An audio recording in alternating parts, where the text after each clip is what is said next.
తెలంగాణ తల్లి విగ్రహాన్ని నేను చూసినప్పుడు నాకు ఆ విగ్రహంలో ముగ్గురమ్మల గన్న మూలపుటమ్మ కనిపించలా, నన్ను గన్న మా అమ్మ కనిపించింది, మా జానకమ్మ కనిపించింది.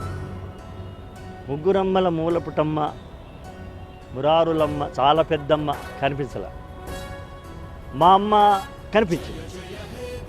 మా అమ్మే కాదు, నా తోడబుట్టిన ఒక అక్క కనిపించింది, మా చెల్లి కనిపించింది.